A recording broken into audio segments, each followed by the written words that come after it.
Father, and we know that Jehovah Lord, dear loving Father, you being in our midst, O King of glory, each and every soul, dear loving Father, will come out, dear loving Father, Jehovah Lord, having been fed, Father, by your Holy Ghost. And now, Father, we take power and authority. We raise against every principality of darkness. We render the devil powerless on his works, Father, in Jesus' name. And Father, we pray, loving Master, Father, you take over, King of glory. Glorify your Son, dear loving Father, in this service. Glorify yourself, King of glory, in our midst, Jehovah Lord. And now, Master, Father, use me as a vessel of honor, King of glory. And we know, dear loving Master, Father, Jehovah Lord, at the end of it all, dear loving Father, we will worship and we say thank you for your doings, oh God. Be glorified and be exalted. For it is in Jesus' name, our Lord and Savior, we pray and believe.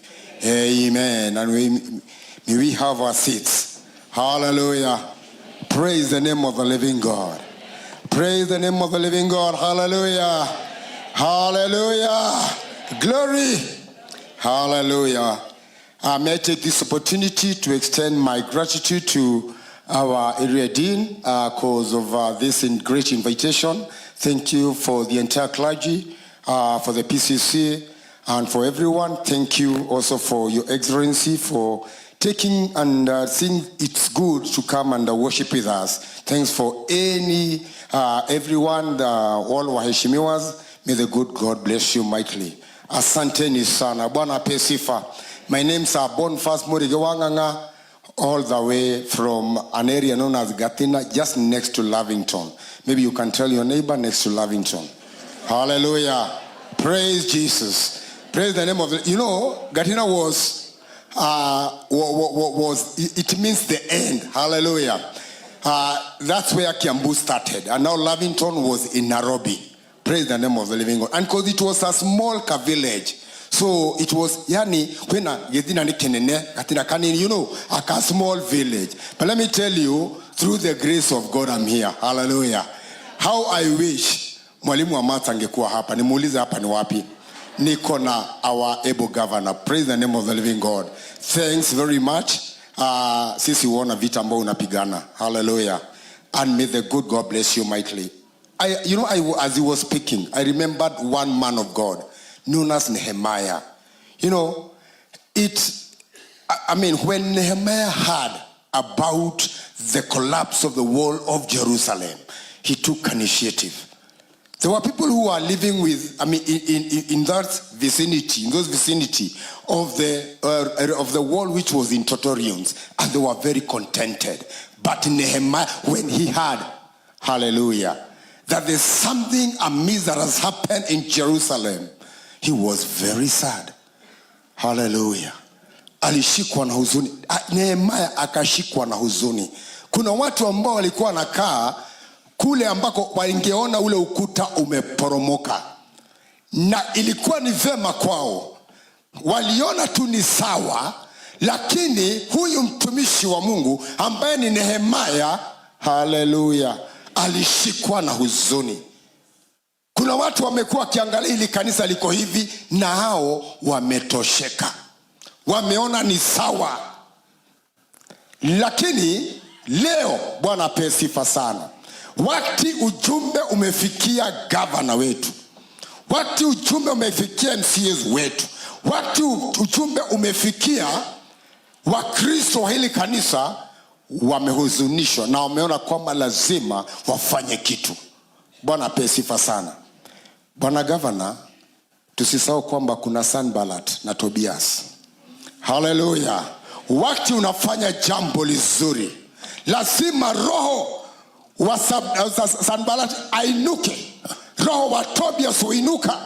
Hallelujah. Wakati Kiambu inafanywa mema, roho huyo atainuka. Lakini tunasema katika jina la Yesu, kama Nehemiah aliweza, utaweza. In the name of Jesus. Hallelujah. Kama Nehemiah aliweza, tutaweza kupanua haya madhabahu. Bwana ape sifa sana. Haijalishi vile Sanballat na Tobias wanapanga na kunena maneno ya dhihaka. Wakasema kwamba hata mbweha akipanda huo ukuta utaporomoka. Nehemiah alikuwa moja la kuambia watu, kaeni tayari. Be ready for we are building it in the name of Jesus. It doesn't matter what people might speak on what you are doing. You know, one time I work with an NGO known as a Danish Refugee Council, and we deal with refugees. So one time a refugee visited one of the offices, that's UNHCR on General Madenge, and he found the office closed. And he had some two young children, and they were overloaded by heavy luggage. And when they went to the police station directed them to our office. And then they came. So this man alikuwa amepigwa huko, kama alikuwa anapigwa katika hiyo kambi. Na wakati akachukua abstract, he had an abstract from the police, and he really came to UNHCR to seek for help. Na wakati alikuja mahali pale akapata ofisi imefungwa, wamehama wameenda hapa. Sasa polisi wakamwelekeza aje katika ofisi yetu. Na maana wakati alifika mahali pale akapatana na bawabu watchman na akamwongelesha vizuri. I was there. I thank God because I was there. Praise the name of the living God. Na wakati alikuwa anapeana ile habari yake, nikimwangalia ni alikuwa he had a clutch. Hawezi tembea vizuri. Huyu mzee amehisi njaa, ana njaa. Watoto wako vile wako katika hali hohe. How I wish most of us wangekuwa meenda in the refugee camps. It's terrible. Those places you go there, you shed tears. It's too emotional. So this man amekimbia, amekuja kutafuta usaidizi katika ofisi yetu. And when I heard the story, I took that initiative like Nehemiah. I call a cab. Nikasema kwamba cab, nitaita cab ije mchukue impeleke mpaka kule. Na kwanza I went we have a canteen there.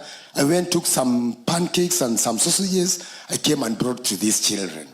To my dismay, kumbe sikujua kuna Sanballat na Tobia ambao wameajiriwa pamoja nami. A lady came and she wrote an email that a driver, I work as a driver, but I don't look like a driver, sindio? Sorry, nimekwambia hivyo. So,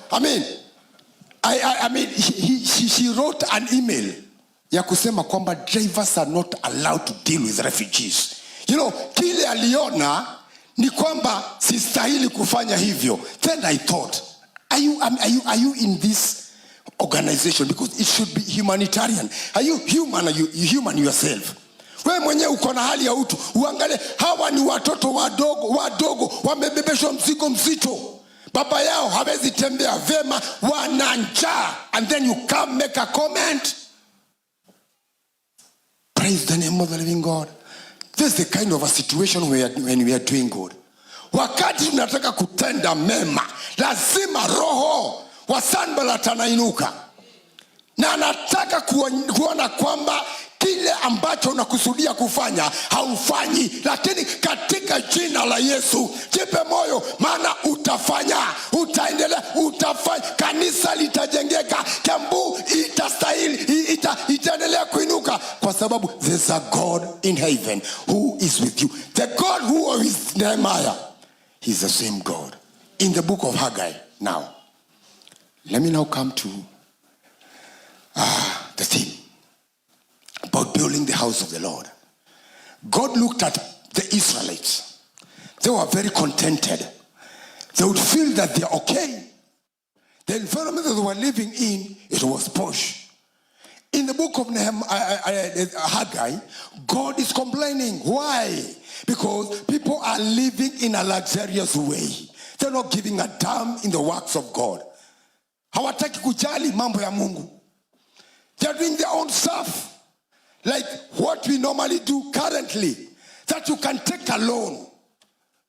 Maybe in ufanisi, Ukristo na ufanisi. Maybe in a bank, in a microfinance. That you can take a loan because of your own. Maybe ni mgonjwa amegonjeka. Labda ni masomo. That you can go to the bank, queue, fill in all those forms. Because you want your own asome. See, that's very good. See, helping is good. Praise the name of the living God. You can also take a loan. You buy a new car. You can take a loan because of medication. You can take a loan because you want a new plot. But my question is here.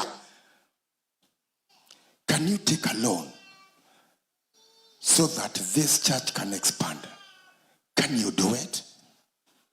If the doctor comes and knocks at your door and tells you, you have this disease, you have to raise 10 million, will you do it?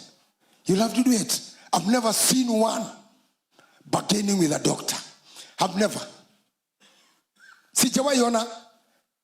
Currently, from last year, something happening in my family. Something that I was not expecting. Something with my little salary. I did not expect. I was not planning. I had not planned. Unajua mambo mengine ukiyasikia, yani ukiona ama ukiona tu kama mambo hayako kwako, it is just a story. Ni story tu, ni ngano tu. So one day, my wife got, she used to complain that she has some pains in her abdomen. So she went to the hospital. The first hospital, Karen, she was at Nyeri at that time. Na usiniuliza alikuwa ameenda kufanya Nyeri nini. Praise the name of the living God. So she was in Nyeri. She went complaining about the abdomen. And then she went to a smaller hospital by the name Karen Hospital. A small hospital.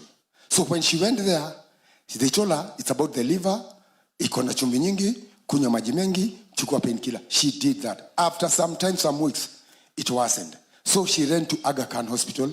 So they did an ultrasound. And they told her, you're very lucky. Praise the name of the living God. But we are Christians, we are blessed. Hallelujah. Praise the name of the living God. You are lucky because your appendix was almost perforating. Ingepasuka.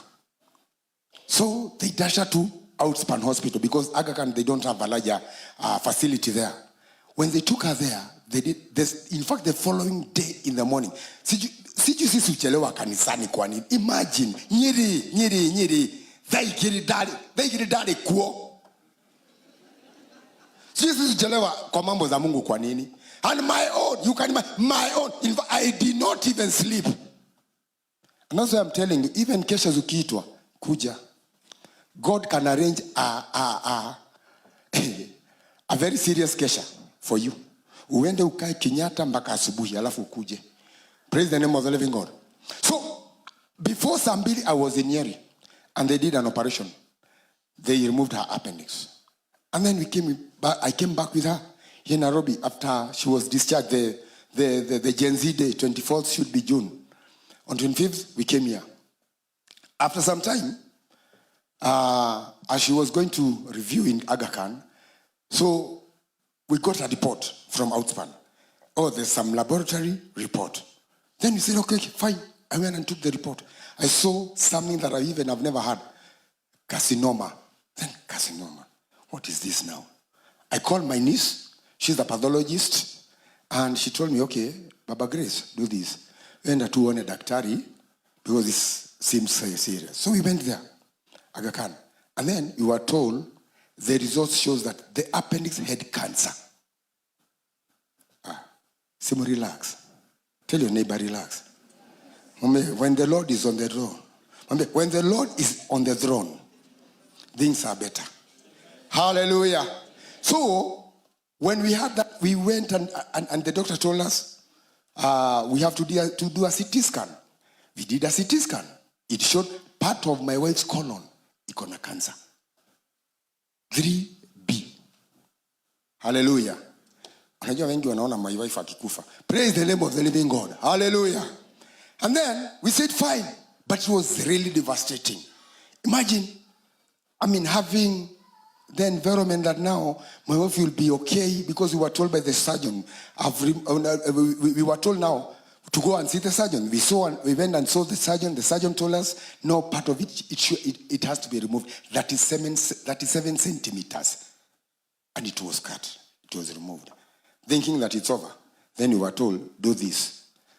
You have to go see the oncologist. We went and saw the oncologist. Oncologist akatuambia 8 cycles. I'm talking about money. 8 cycles. One cycle, Aga Khan, 72 to 78,000. and it will be done after every 3 weeks. Ask your neighbor, go to Taco Besha. No, ask your neighbor. Hallelujah. If our area deed tells us every Sunday 10,000, hata wengi watahama hii kanisa. Oh, mchungaji, mambo yake tu ni pesa. But when you're told by the doctor, you know, the problem with the doctors, at times they don't even sit you down and try to get your history, where you've come from. So that at least when they're giving you that quote, when they're giving you, I mean, the amount that you've been paying, they at least want to consider it. They're telling me 72,000 per cycle. Na kuna shortcut. The only shortcut I would hear, sasa mpeleke India. That was the, and you know, taking her to India, hata ingia gari ya kutoka Kikuyu mpaka Tao. Hallelujah. Everywhere it was money. Everywhere it was money. Money. But I thank God. Because the SHA, which does not work in some areas. My wife had registered a SHA. Hallelujah. In Aga Khan. Hallelujah. SHA came. Showed us high. We'll foot the bill. We'll foot. They have foot. When they foot the bill, they pay 100% of that chemo, which is 72 to 78,000. They pay. I'm not a politician, but I'm saying this. It happened. Why? There's a God who changes narratives when you work for him. Hallelujah. There's a God who changes stories when you decide, like the children of the Israel, they were told by God that this house, you've made it, I mean, it is in total ruins. You are living comfortably in comfort zones, in good houses, panel houses, while my house ni kadogo, hakatoshei watu, na hata huko nje watu wanaketia viti za plastic. Can I ask you one thing? I'm not a politician, I said this. Can you try to figure out, if you're buying something good in your house, can you buy a plastic seat? To be honest. Alafu kuja hapo utoe shuda. Bwana pesifa, nimeona Mungu. Nimenunua viti 5. Sasa hata wageni wakikuja, wataketea hizo viti za plastic. It is wrong. What I'm trying to tell you, you are comfortable in those seats where you are staying. The Bible says, nanyi mutapanda hazitamea. Mutafanya kazi zenu, hamtapata mazao. Hallelujah. When you run away from the work of God, when you leave it in desolate, then the Lord is telling you, I will also leave yours. Hallelujah. Nitawacha kazi yako. Yes, you've left my house. You've run away. And I was telling someone, I don't know whether maybe people really communicate. Kama kuna wengine tuliona waki-communicate. 3K. I don't know. Sasa, when it comes to offering, kuna communication uja. Wazee wa kanisa, they can attest to this. 50. Ask your neighbor, wewe ni Mkristo wa 50? And you know, God is really mad on that. He's telling us, he's telling the children of the Israelites, yes, you're saying that this is not the time to build the house of the Lord. Can you come out? You should climb up the mountain. Mupande milimani. God is telling the children of the Israel through the mouth of Prophet Haggai that climb the mountain. Pandeni, tokeni katika ilevo, tokeni katika, yani on these places that you are comfortable, in comfortable zones, come out. Comfortable zones of bringing something which is not worth in the eyes of God. Come out from those. You can give doctors millions and millions. But when it comes to the works of God, you just do it anyhowly. God knows your potential. God knows your potential. He knows what you can get. He knows what you can give. And he's speaking to your soul now. Come out from where you are. This thing of, this norm of contributing anything. You come out from that condition for God to take care of your field, for God to take care of your family, for God to take care of your marriage, for God to take care of everything that your work, your ministry. Come out from where you are, climb the mountain, and cut down good trees to build the house of God. And you see, God will have pleasure on the new house. You want to be lifted from one glory to another? Come out. One time God is seeing the children of the Israelites when they had camped at the shores of Jordan, and he's telling them, break the camp now. Break the camp now and advance. Hallelujah. This is not where you are supposed to be. This is not your destiny. This small church is not your destiny. Break the camp and advance in the name of the Lord. Can you break the camp and advance? Hallelujah. Can you come out from this capsizing boat, from this comfort zones that you are in? Nehemiah had now to leave his office.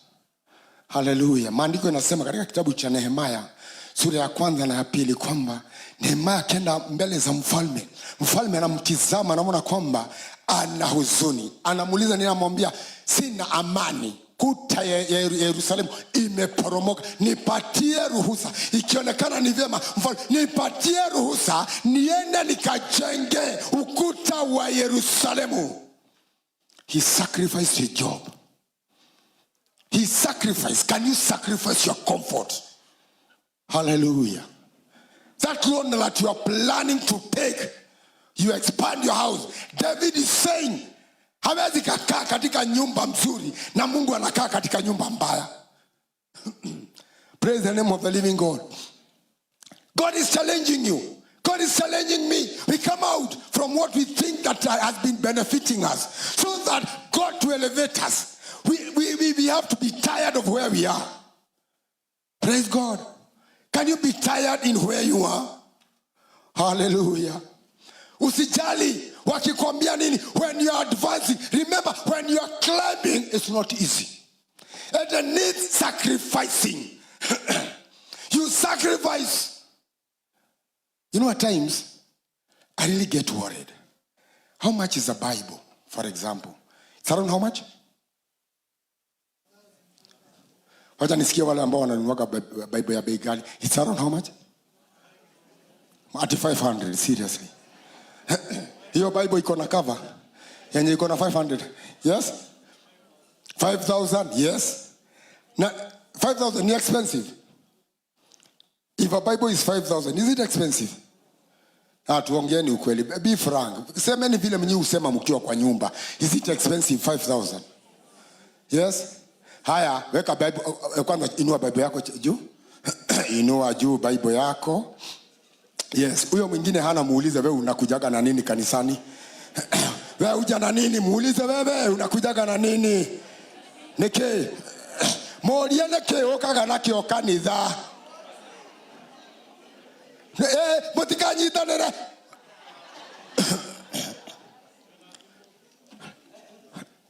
Heno ngirajira mena thimu yo ni ya mbeca cigana. Thimu yo ni ya 5,000. Ona gatururu no kaume 5,000. Hallelujah. You see how we take God's things. Even the cheapest you can't even carry. Hallelujah. Praise the name of the living God. Hallelujah. Atena manama mugethio thoni ni mukoragwo mukuanitie muno. Neguo. Heri getwathire na hare Murigi ngigwa kiha kiondo. But when you are coming to church, do you come with those kiondos? Hallelujah. Praise the name of the living God. I'm telling you that we have to come out from the level that we are in and advance, so that God also can leave his business and come in our businesses. You've never seen something good like that. Kaya umete wera ine wake agoka wera ine waku. Jugia tiriri. Ona tugituthiete uguo ninge Dithemba guthiguko. Rivoti ninge igicigioka. MRI was done. CT scan was done to my wife. Then a doctor comes. Hey, you know they have reports. Doctor may report nyingi. It depends. But the singer sang, whose report shall I believe? I shall believe the report of the Lord. You know, what makes someone sad? Ni report ya mwanadamu. Turugira mutumia tamakaguyo ndeikaire wega, mana wathukia muthenya wake. To muthe Women's Day. Umwire, he wigie yo. Ndeikarite wega. Ni wathukia muthenya wake. Kana umwire atiriri, he na mathiko ici ni wongereire. Ndukanere mutumia oguo. Ndukanagerie. Arume. Yes. Atumia matierago ni atungu. Mwire, he, utuire gym. Ona ni mahatire ona mundu wina weight. Othe matuire ku? Matuire gym. Mwathani agocwo. So, a report comes that my wife has some 2 nodes in the liver. 2 nodes in cionekana. Then what will we do? Insurance imeisha. SHA imenyamaza sasa. So, you know, at times, everything silence completely. So that you can hear the voice of God. And I'm telling you, it is also good to lack money. Not always. Ti mahida mothe wagirwo ukorwo na mbeca. Mahida magi utari iraga gai ni ndona nama season ino madure ndagorwo na kindu. Ni thengio. Hallelujah. Because if it was that I had money, they would have done an operation. They would have done a process of which it was not needed. Because I was told a line should be inserted. Nigeza no zisho shikirwo dawa. I thank God. Diari na besha. But at that time dikiugiri ogo. But today I thank God.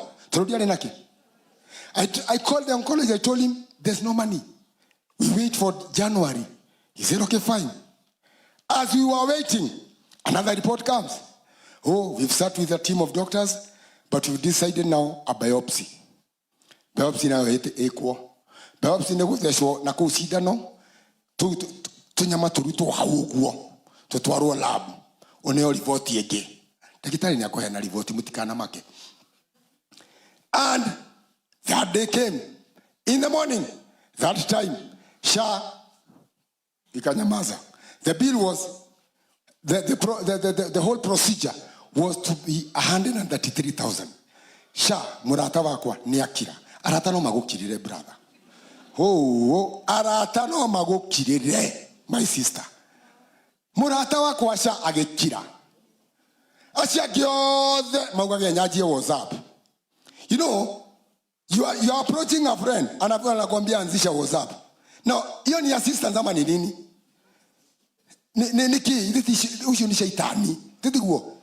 Yes. I need money. I don't want WhatsApp. Instead of telling me you don't have, you are kind of trying to me. I know there was WhatsApps. I know. Don't tell me. When I come to seek help. Thank you. Our able governor. Haukuambia mchungaji anzishe WhatsApp group. Haki mpigieni governor wetu makofi. So that morning the insurance accepted. And you know my inpatient is 300 and they want now to check out 133. Na ni mwerigere rukijira terere nama maruta giri igana 30 shatigara shigana. Na no alethia akuono. So I went, we were briefed by the doctor and the oncologist, and the radiologist. We were briefed and we were told this is what will happen. It will be an ultrasound, a guided biopsy. Then we went there. I left my wife. I went. I was peaceless. I didn't have peace. I took her belongings into my car. By the way, I have a car. Eh? So, no, Oira, you know, as you go, don't forget. You know, you might think that it's your power. No. We are the people ambao sisi huandika magari huko nyuma majina ya ajabu. Negai, you know, because it's God. If maybe you are bought as a present, we have never been bought presents kama magari. No. So whatever we have, ni testimony. If I ride my wheelbarrow, you just accept. Ninyonetega? So I took my, nimesema kwa gari, sindio? Kwa gari nikawacha. So I went back. And as I was sipping tea, coffee, there's For those people who maybe have gone to Aga Khan, there's a small place, a cafe known as Java. So, and as I was sleeping, in fact, I was being encouraged by this young man, the steward. And he told me, Boni, usijali, Mungu atabadilisha. And I would hear, this young man, does he know whatever I've been told? Huyu anajua kweli. And he was telling me that. Just like the times of Naaman. I mean, a house help is telling now the wife of Naaman, in our place, there's one who can heal your husband. A house help. So this young man, come to duka tu hivi kakajaba kadogo. Kabeita, kananiambia hivyo. Then I was like, okay, fine. Then I went to the waiting room.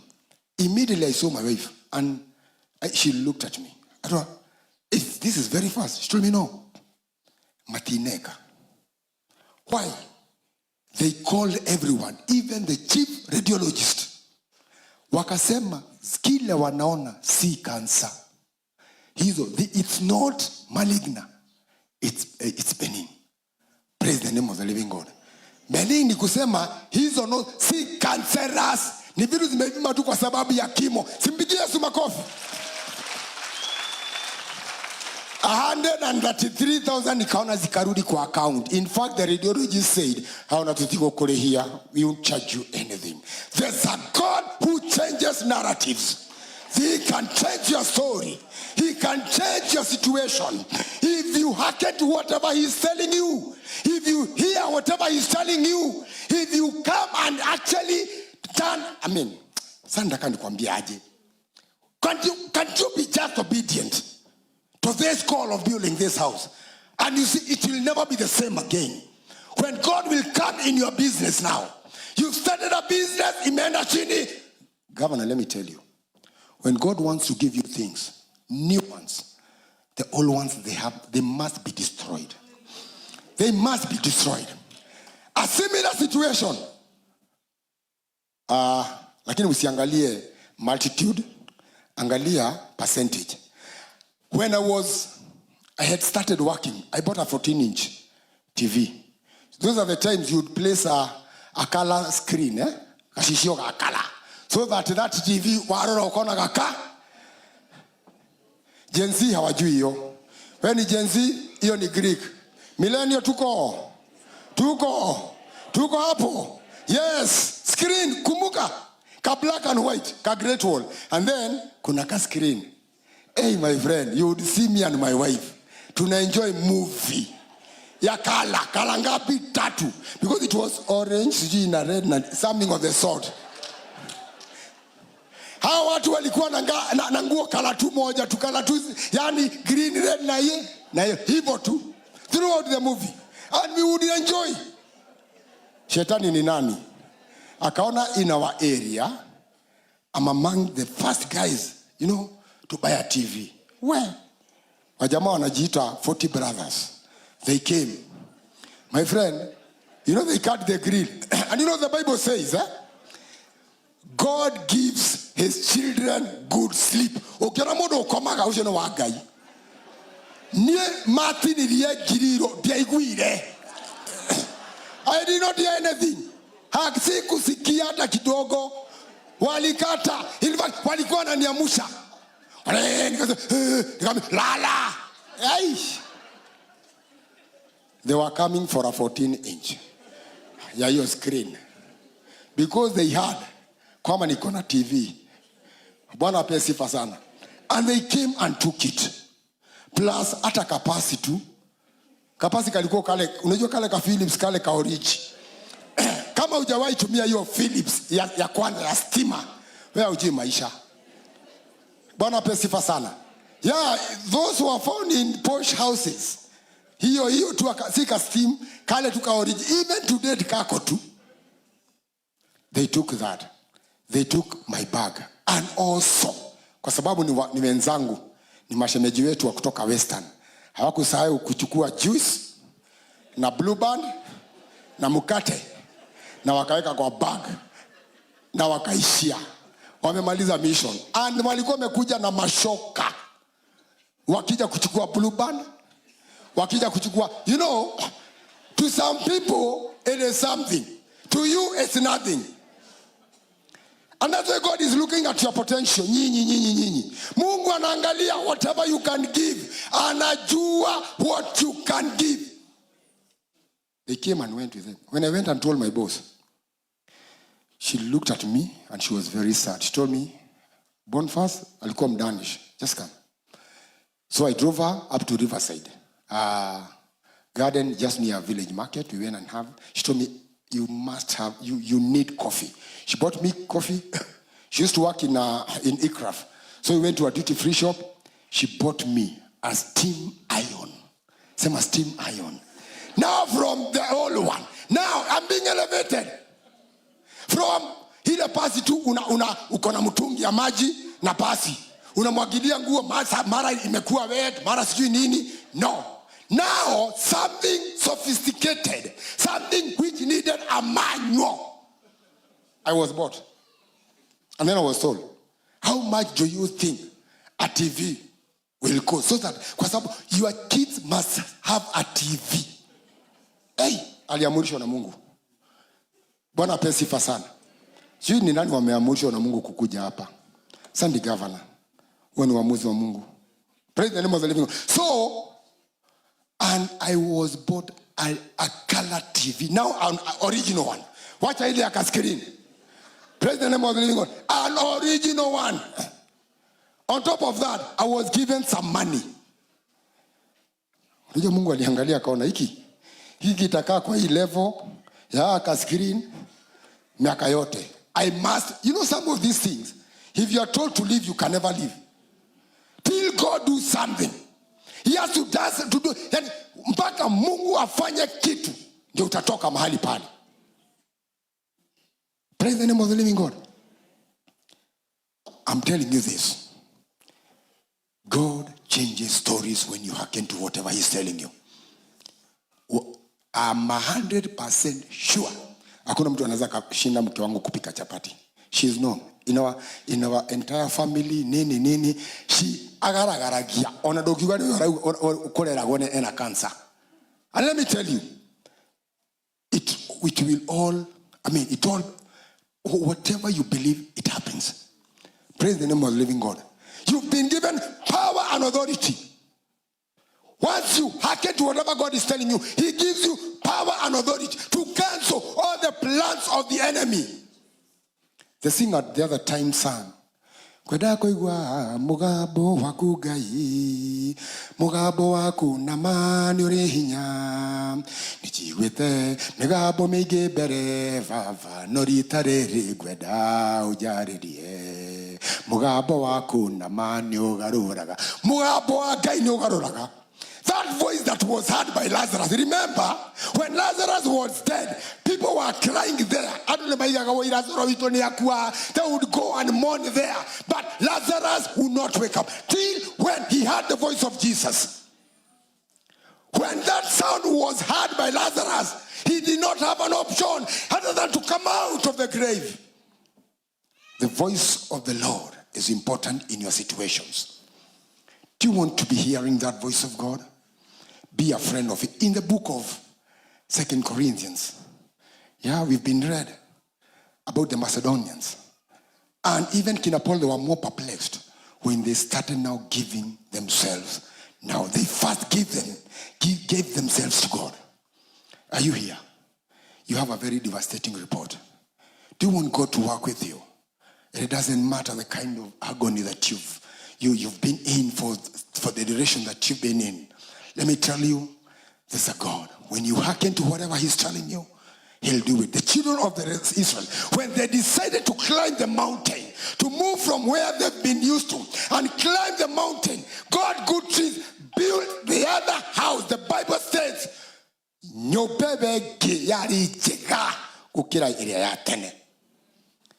it's beautiful, yeah? Sini sawa? Ni wangapi wanataka iwe beautiful zaidi? Hallelujah. Ask your neighbor mwenye wako inua mkono. Kwani una agenda gani? Praise the name of the living God. Hallelujah. We want glory to be felt in this church. You want to give as you've never given before. And it is possible. I've said God knows your potential. Remember the lady who came with a coin of 5 cents. And he said, so it's about your potential. He knows. But God knows what you can do. You know, one time, as I'm winding up, in our place, tugetara tithe sincerely. Na witone ukoragwo na maladi rodi. Mama. Karo ucio ni nyina wangania, hena nyumba ciganona, ucio ni ngania. Mbeca iria cioirwo tithe 10,000. Then I asked myself, are we genuine? Are we genuine, honestly? If it was the doctor who was asking that money, I believe people would have given out. Yes. Ukiwa na nyumba, units 200. Na unit moja ni 10,000. That's how much? It's 2 million. I'm saying 200 times 10,000. Ni 200,000. Ni 2 million. I don't know mhakamasha okay madhavu. Uta enroll hapa kuna students. Lazima warudie mahesabu. Ni 2 million ama ni 200? 2 million. And you give 10,000 out of 2 million. Who is lying now? Is it God who is lying ama ni you? Ask your neighbor, wewe ni mrongo? Morie. Let's stand up on our feet. We want to do something in this church. And may I apologize. Kama nimekukanyaga kwa mguu, please, unipatie huo mwingine. Nikanyage. Hallelujah. Praise the name of the living God. Amen. Are you there? Hallelujah. Are we communicating? Tutafanya kazi ya Mungu. Inua mkono wako juu, sema, Bwana Yesu, nimekuja mbele zako. Ninaweka nadhiri mpya kwamba nitatoka kutoka kiwango ambacho nimekuwa, kiwango cha kutoa. Nataka nipande juu zaidi. Ndio nikujengee nyumba. Baba nisaidie. Ninakuja kinyume na roho wote mchafu wa kunionyesha kwamba siwezi. Roho wa Sanballat, roho wa Tobias, nakuja kinyume naye sasa katika jina la Yesu. Pigia Yesu makofi. I don't know whether even when you're giving. You know, one time there was a function and people gave, and now a young man walked from behind. He came and there was a very big chondo. He just put himself there. He entered into that akegira kiodoini. Can you imagine? Where were the ushers? You know, the ushers were like, amefanya nini? Then he was asked, you know, karibu achapwe, unajua pia kila pali kuna bouncers, ndio? Hata kanisa. So, ushers wakitaka mchungaji ngoja. Kauliza, young man, why have you done this? And he said, I didn't have anything, but I've decided to give myself to the Lord. Hallelujah. Maybe you are here and you see whatever you can give to God is you, your soul. Raise up your hand. We pray with you. Inua mkono wako juu. Unaweza kasema, Mungu Baba, nataka nianze na wewe. It is possible. It doesn't matter. When I got born again, way back 1991, my friends would tell me, tunajua boni wewe ni wiki moja, wiki mbili. Having been used by the enemy. You know, I used to take liquor. Cham na kunywa na chapo. You know, and I would think that I was the best. Little did I know that I was destroying my body. Till I gave my life to Jesus, it has never been the same again. And I've spoken something concerning me about what God has changed narratives in my house. Hallelujah. The other day, my son, mwenye nimekuwa nikiweka speed governor, huyo lazima awe kwa speed governor, he came with a very nice B+. It is because of God. My son, whose name is Gracious, second born, having served the show, having done well in school, that's got 426, A-, then in the university. Second class honor, upper. He did not tarmac even one day. When he served the show, when we were burying now my mother-in-law, he got an invitation at Britain. When he got that invitation, it was internship. After internship, akafuati hata kwa memaliza akapewa probation. Hata kabla kumaliza akakonfirmiwa. He works with Britain in the ICT department. He did computer science. What I'm telling you, there's a God who changes narrative. My daughter started with the mask. She had a corona. I'm talking about God changing stories. Not about whom I am, but what God can do. From the mask. Because she did also IT. Today she has her own shop in town. She broke the genealogy curse. In fact, she's in our lineage. But she to show the body. Show the shito. The first one is my daughter. I read history ito the guka, mama wao, my daughter, because there's a God who can make things possible in your life. Praise the name of the living God. You know, God is looking at the children of the Israel when they are crossing the Red Sea, and He's telling them, "Can you just shut up? Zip, stand still, and you shall see the salvation of the Lord." For the enemies you are seeing them, you'll never see them anymore. Praise the name of the living God. Today is a turning point. Our able governor. It is our turn. These battles you fought, I believe and I feel right deeply, I'm convinced in my heart that these battles are necessary in the name of Jesus. Hallelujah. Just focus like Nehemiah. You'll make it. Hallelujah. The battles that you've been fighting, they are coming to an end in the name of Jesus. And it doesn't matter what you are told by your grandfather. It doesn't matter what you are told by your parents. It doesn't matter what you are told by your teachers. It doesn't matter what you are told by your opponents. There's this God who changes narratives. He's able to do it right now. He wants to make you make a very big U-turn, because it is possible. With God, all things are possible. Labda umekuwa ukipitia mambo magumu. You are in a situation you feel you want God to come in. Raise up your hand, we pray with you. What situation are you in? Thank you. Thank you. Inua mkono vizuri. Thank you. Thank you for those hands. Asante. Inua mkono vizuri. You feel that there's something that you really want God to do in your life. And with all humility, I ask you in the name of Jesus, just make a step of faith. Just come here. Kwa madhabahu. Hezekiah, just come here, please. I request you. You've raised your hand. Just come here, please. Kuja nimuombewe tafadhali. You know, Hezekiah himself,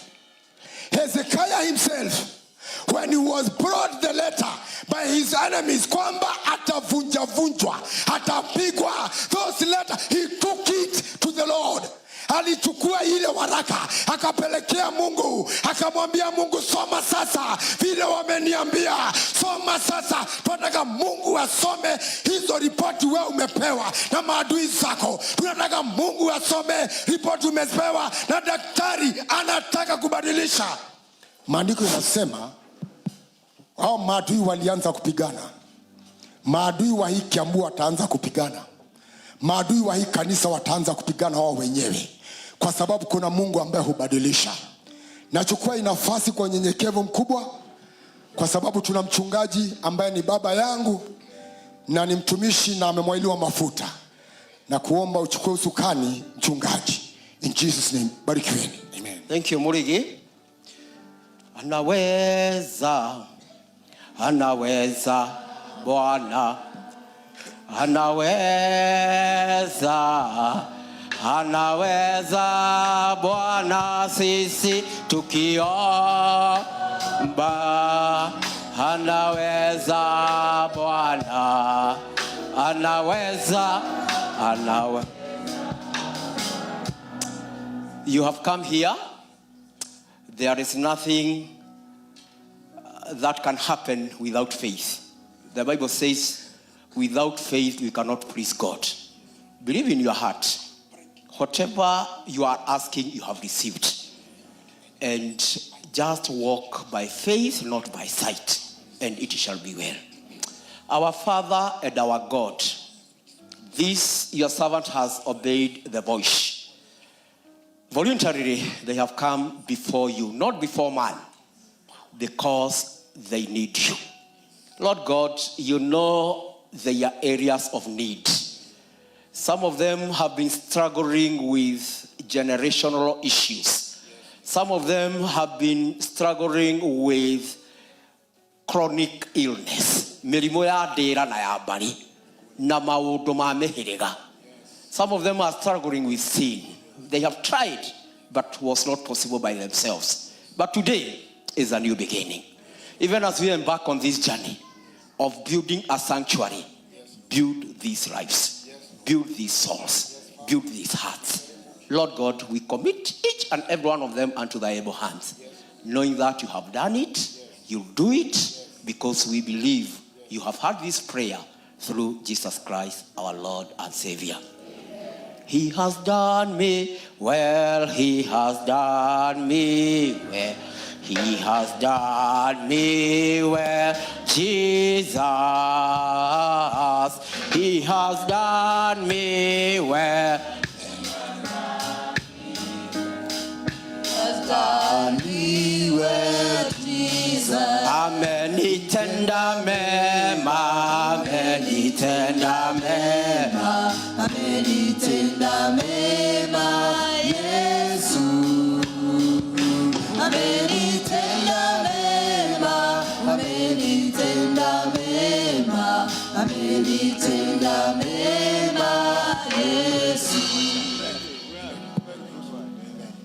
We sincerely want to thank God for his word. May the Lord help us to heed to his voice. We are going to give our offertories first by singing hymn number 316, My Hope is Built on Nothing Less. My prayer is that we will be fast in this so that we can be able to go to the next activity. Choir, kindly, let us stand up so that we can sing My Hope is Built on Nothing Less.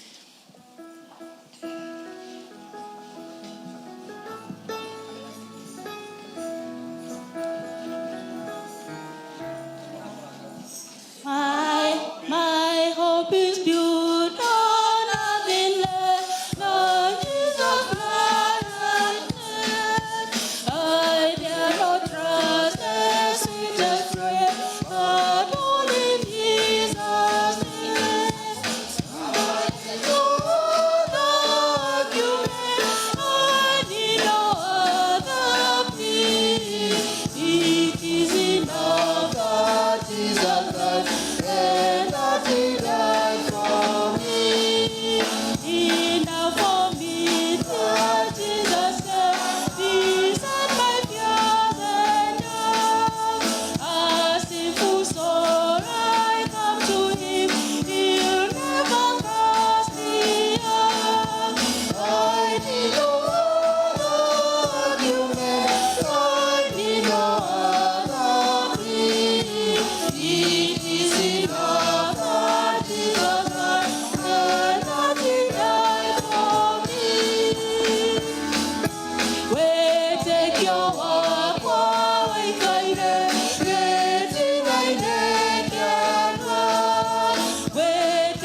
Heavenly Father, we thank you so much because of this offering that the Christian has given.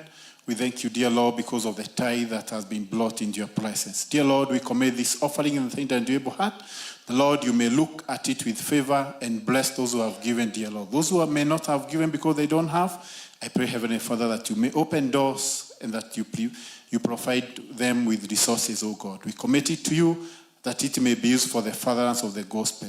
In Jesus' name, we do pray and believe. Amen. Thank you so much. I want to give benediction so that we can now send our governor with greetings. Thank you for your patience. Thank you for your humility so that now we can enter into the next phase of the service. I want, after benediction, I'll call Ken to take us through.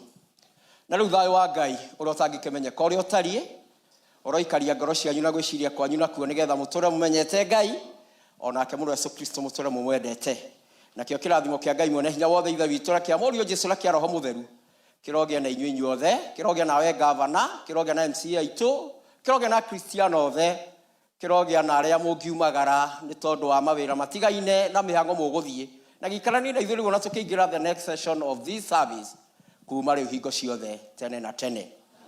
May the Lord be with you. We have come to the end of the first part of the service. Ken, the chairman, take over. Thank you so very much.